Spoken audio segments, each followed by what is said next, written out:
is Rob, and no, I'm not related to Ozzy Osbourne. Anyway, what I wanted to go through today is the lies that we as men, and really the public at large, are expected to swallow about relationships, love, even men's issues, maybe even the lies we tell ourselves. I'm not going to get too much into this, we'll just get right straight to the meat today. So the first thing I'll tell you is a lie, is there was a writer, I think he was from New York. He said he was a psychology expert of some sort, who had written a paper called 10 Passive Toxic Male Traits. This was originally done by The Better Bachelor about a year ago. It was a pile of bunk. It really was just 10 things about just being a regular guy, which was kind of stupid. But the one that stuck out to me the most and really made me sit back and go, okay people, you really need to start putting your thinking caps on, was this one. Stoicism is a toxic, passive male trait. Really? So this little guy, who looks like you'd expect, he's probably around my age, and he looks like an overblown feminine Pillsbury doughboy. I'm not kidding. Can't remember his name, and I really don't care. If you want to look it up yourself. It actually does exist. So this little guy thinks he knows more about Stoicism and what it is than Marcus Aurelius, Epictetus, Epicurus, Seneca, to at least a small degree. Even Nietzsche himself actually has it. Modern day version would be maybe Jordan Peterson as well, because he talks about it at great length. And even the Bible, which at the time the stuff in the Bible was written probably predated modern Stoic philosophy by about 200 years, because it's in the Old Testament, not the New. Now, this guy seems to think that the very thing that would keep us as men in check, okay, from not being a raging lunatic or a crybaby. I mean, that's pretty much what it is. We keep those feelings because we as men, our feelings are probably a little bit more primordial than a woman's is, but it still runs very deep. And in order to not be a danger or just really a pain in the rear end of the people around you, Stoicism's a pretty good practice to have. No woman wants to be around a guy who's constantly, spitting and spewing and swearing in the whole 9 yards every time he gets mad, because even if she doesn't think he's a threat to her, it becomes very tiresome. And she also loses a lot of respect for a man who blubbers like a baby. Now, somebody sheds a few tears and hangs on to his wife because he lost somebody. Okay, that's understandable, completely understandable. What I thought was really, really funny is, in this, is putting it in the biblical pretext that we have. In the Proverbs 14, verse 17, it says, "A quick-tempered man acts foolishly, and a man of wicked intentions is hated." Okay? So basically, in few or less words, somebody who's quick to react to things is a fool. And the other part of it is, which I found also kind of funny, is what do we say about the whole emotional nice guy thing that tries to, to warm up to women? Most of them because they think they're going to get bedroom fun. Some of them because they think they're going to get somebody as a partner. Well, you're hated. They really don't like you. They'll tolerate you for a while, or you might be useful for for a foodie call, as they like to call it. But other than that, there's another verse also from Proverbs, which is Proverbs 29:11, which says, "A fool vents all of his feelings, but a wise man holds them back." So, once again, please try to tell me that you so-called modern experts know more than 25 years worth of history that is still being practiced today. So that's lie number one. Lie number two, and you hear this all the time. So ladies, if you're watching, please pay close attention to this. Men are intimidated by strong, independent women. Now, the only men who are intimidated by strong, independent women fall under one of two categories. Mostly one. They'll be basically the Beta boys, and yeah, they do fear you because they don't want to step out of line. Because if they step out of line, well, then they can't get anything from you. And the other ones, they're going to be guys that are going to be the hit it and quit it guys. Okay, they don't need no boss B. They want to hit it and quit it, but you're too much of a pain in the rear end, so they leave. That's not me. That's what they say. So, ladies, if you're watching, don't mistake a lack of interest and irritation, really, for being intimidating. For example, the whole, and I'm going to use this word only once and the rest I'll cover it up with beach nut, is the whole idea of I'm a boss bitch. Well, even working for myself, I have a boss. That boss is time. And that boss is me. That boss is the things that I need to take care of. That boss is the things that I need to do. And who wants to come home to a beach nut? I mean, I don't. So, you go do the whole boss babe thing. Nobody says you can't. Go ahead and do it. But if you want a quote-unquote good man or, a traditional man, it's not going to happen. So, line number 3. This is about love. I hear this from kind of both sides. It's mostly women you hear saying the phrase, true love is never having to say you're sorry. Bullschnitzel.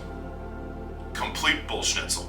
Ladies, if you've disrespected and wronged your man, and you know you have, say you're sorry. If you do love him, you will apologize. There will be some kind of recompense that says, hey, I was out of line for that, I'm sorry. There's nothing wrong with that. Most of us guys, vast majority of us, we love you. You're going to be forgiven, and we'll probably forget about it. Unless you do it again in the same fashion. Then that becomes a bit of an issue. Or one of the opposites that I heard from the manosphere, and I think it was the two knuckleheads from Miami, that said, you never tell your woman you're sorry. I also will call bull crap.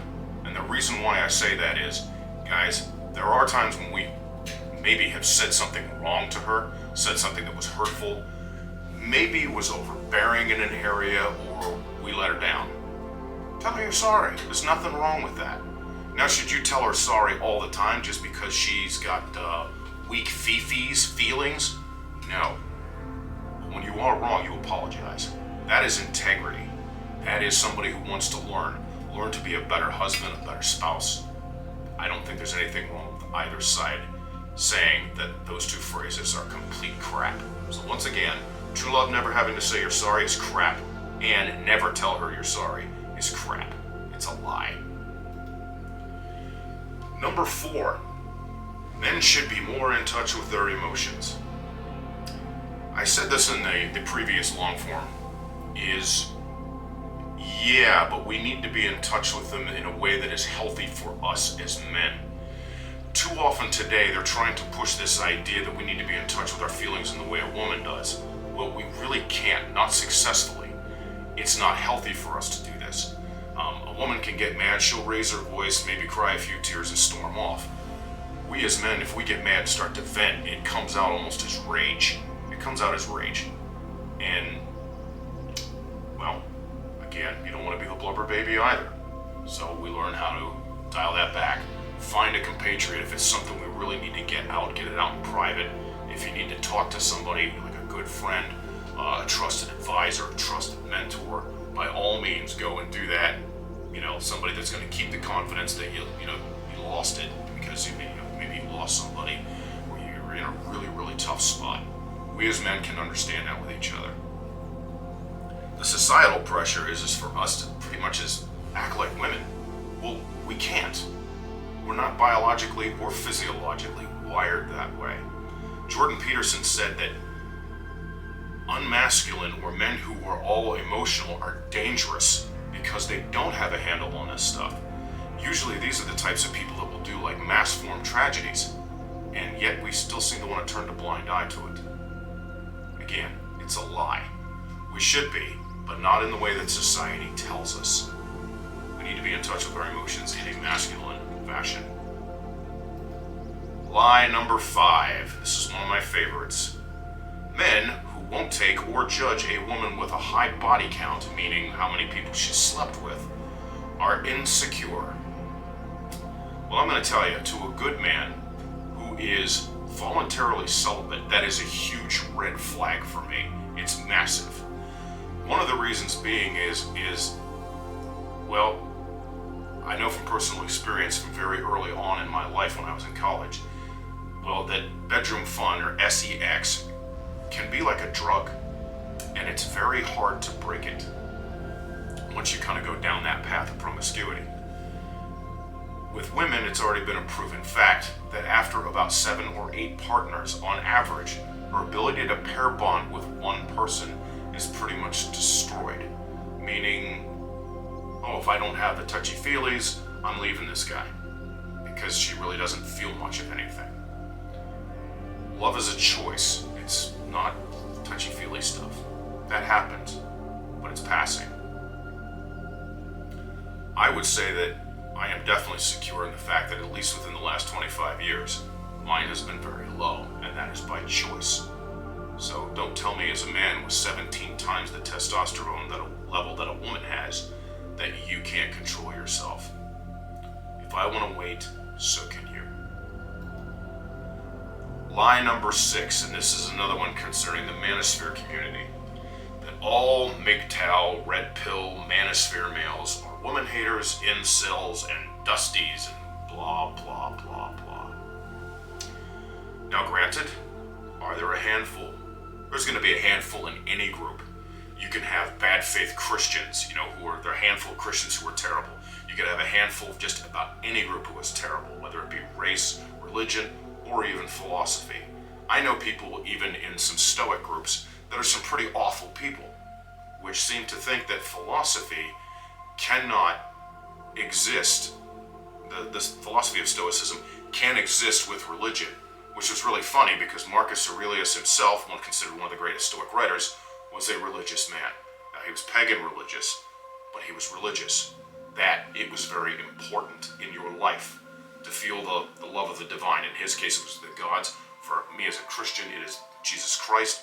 To feel that love, to be in touch, to be at peace and at walk, and understand that God does things for our benefit, much like what it says on the title page, which is Jeremiah 29:11.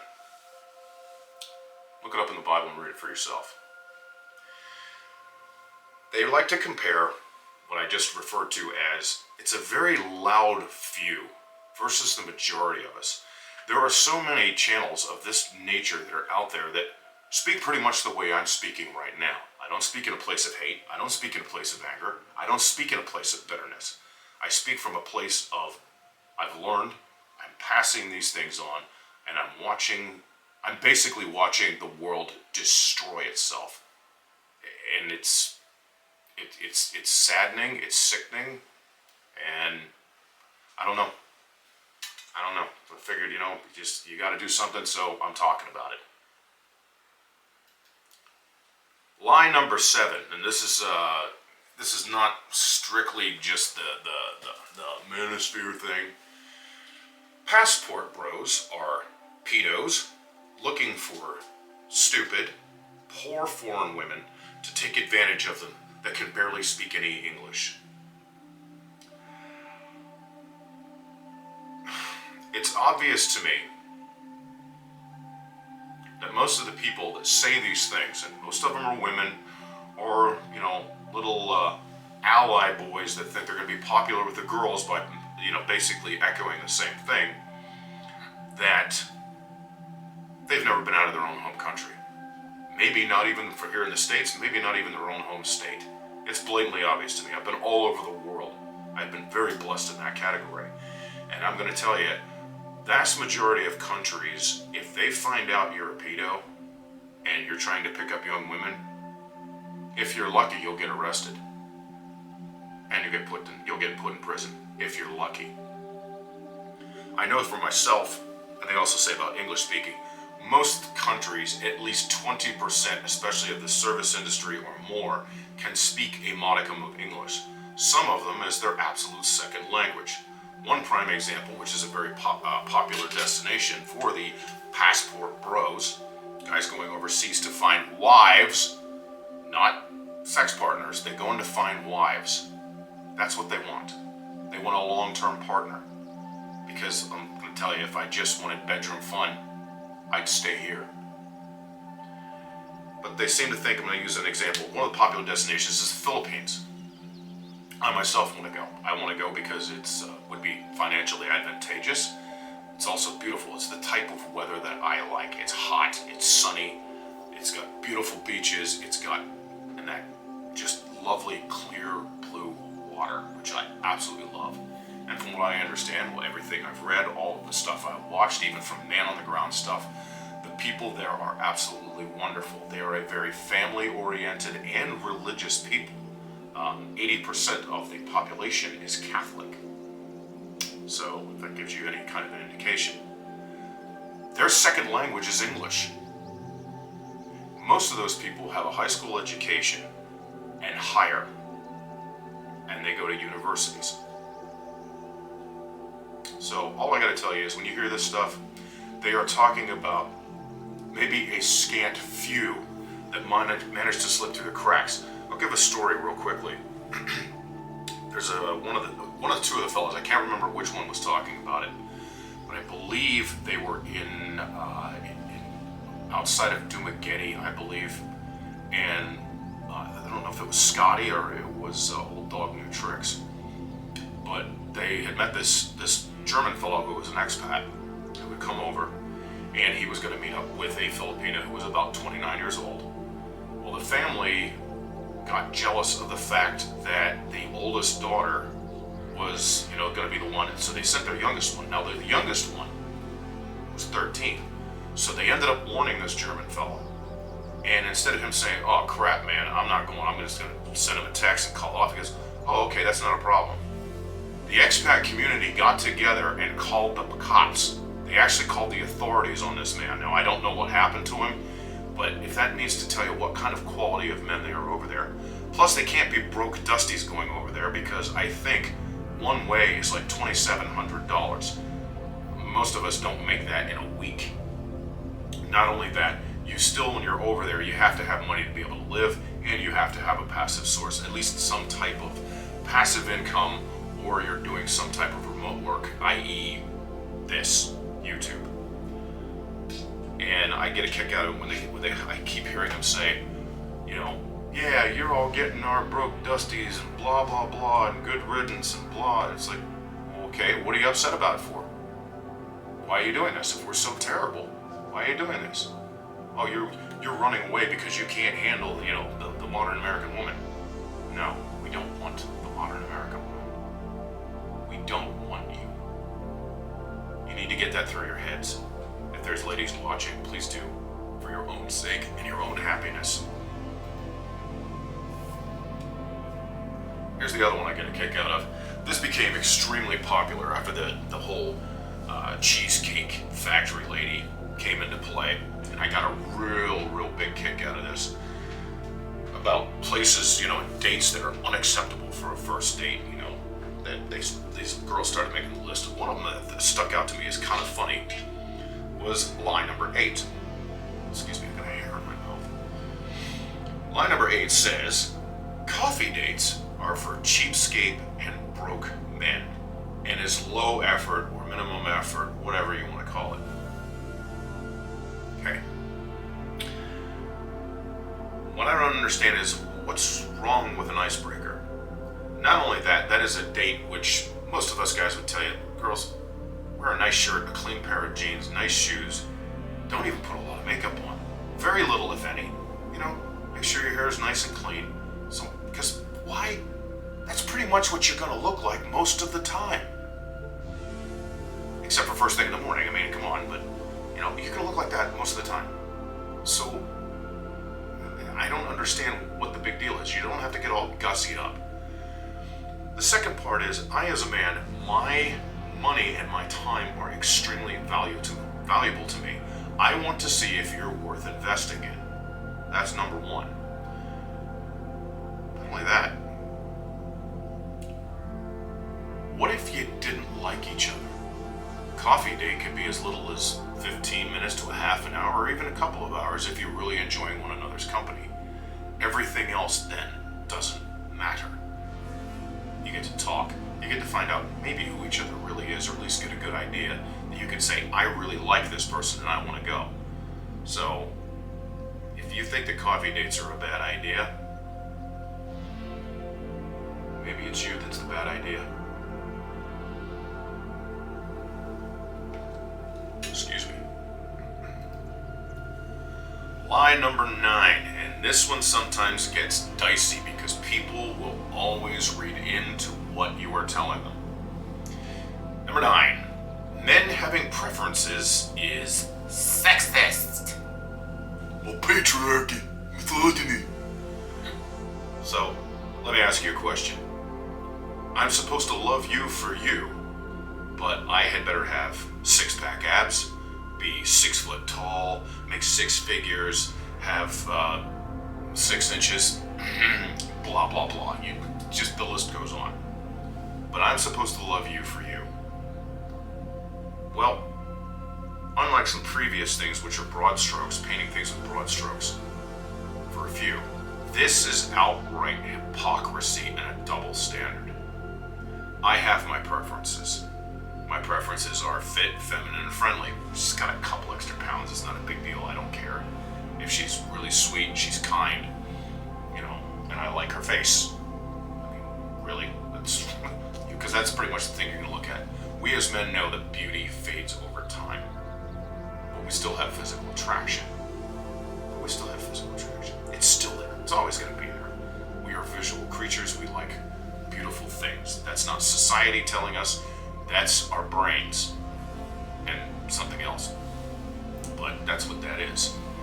To give you quite an example, I see some of these girls that, they were body positivity influencers talking about what they deserve in a man, and you should look past this stuff. I'm sorry. If you're sweet and you're kind, you might possibly get an average or even an above average man, but you're not going to get Brad Pitt. It's not going to happen. You're not going to get Henry Cavill. It's not going to happen. Give you another example. Me. Okay? I may think of what I deserve. I could say, I deserve, who would be a good one who doesn't make me want to vomit? Anna Kendricks. The actress Anna Kendricks. I think she's very cute. I really like her. I've liked her in everything I've seen her in. She's got just, I don't know her personally. I don't get Hollywood gossip. I don't know about it, but she just seems to be very sweet, like almost girl next door kind of thing. I'll never get her. She would never take me for me. Okay? That's just what it is. Ladies, I might have preferences of no tattoos. I understand also there was a survey that was done, and in that survey, over 60% of women preferred men who had buzz cut hair with a beard. Well, that pretty much took me out of 60% of them choosing me. Now, did I sit back and complain or rail or get mad? No, it's simply what they prefer. So I'm not mad. I'm still going to do what I'm going to do, but I'm not going to be mad if they don't accept me because that's what they prefer. Do I think it's shallow? Well, yeah, but it's still their preference, so I'm going to let it go. Whatever, it's fine. You're entitled to it. Just as we as men are entitled to ours. Lie number 10. I love this one. What she wears is not for male attention. It's not for you. She's got the plunging neckline, or she's at the gym and she's got shorts that are so tight they look like they were sprayed on and you can see every detail. But she looks like she's basically wearing skin-tight underwear. Let me ask you a question. If you're a lady watching, when you're at home by yourself, do you clean the house like that? Do you cook your meals like that for yourself? Do you sit there and watch TV like that? Do you get all dressed up in stuff that is provocative for the same reasons? You probably don't. Get real. And if you don't want men looking at you in that way, then don't dress like that. Okay? Well, it shouldn't be. Most of us are going to look. It's probably going to be just once and we're going to turn away, especially if you're in the gym. But, ladies, there are ways of being able to dress to get somebody, their heads to turn. And it doesn't need to be, she's bedroom material. Have some respect for yourselves. Alright? You do dress for other people. When I go out, I like to make sure, even though I dress in things that are comfortable, I want to make sure it's clean, it's well presentable, it fits my body well, no matter what shape it's in at this point, and wear something nice, something that works with my style. I've kind of got the old, guard rock and roll metal type thing going on, but it works. I still dress age appropriately, and I'm not dressed in such a way that a girl's gonna go, whatever. So girls, have some respect for yourselves, okay? You want the right kind of attention, not the wrong one. This is going to be a bonus one. And this is one was very personal for me, being a man of faith and having some things happen. And the second time it happened in almost in the exact same way it happened the first time. I hate this one. When I get other Christians telling me, and you guys that have dated even girls that are into the whole horoscope crap about, oh, the signs just weren't right. They're using it as a scapegoat for their own lack of accountability and responsibility in a relationship. Well, for Christianity, they've got one too. It's called Just Let God Write Your Love Story. Stop it. Stop saying that. Why? Number one, what you are doing when you say that is you are using the Lord God as your scapegoat from your own accountability, your own responsibility. Because there's only two people's hands that are on the quill that is writing that book, that love story. That's you and your partner. Now, as Christians, should God be your editor, your manager, kind of your proofreader? Absolutely. But we as humans have free will. And when you get those two free wills working together to build a relationship, that pen is in your hands. And when one person takes their hand off that pen or begins to scribble and make it ugly, that's not God that did that. That's people that did that. I can't stand it because people said that to me. And the first time I had a very devastating thing happen, this was years ago, I hated God for it. Why? Well, it was in his plan.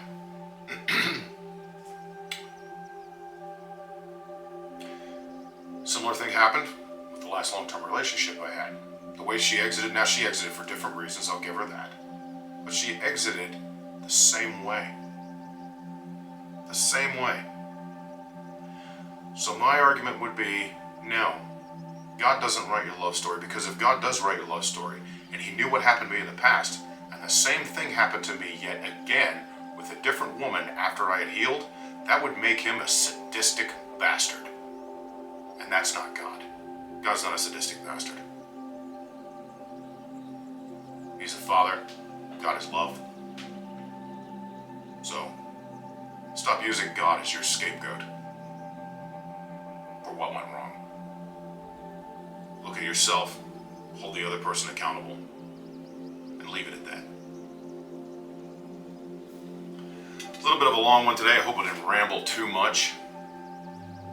So, you know what the drill is. Please like, share the video, subscribe. Put your paws on that notification bell. That way you know when the next one is coming.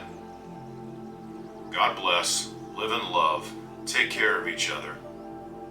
I'll see you in the next one. Hey!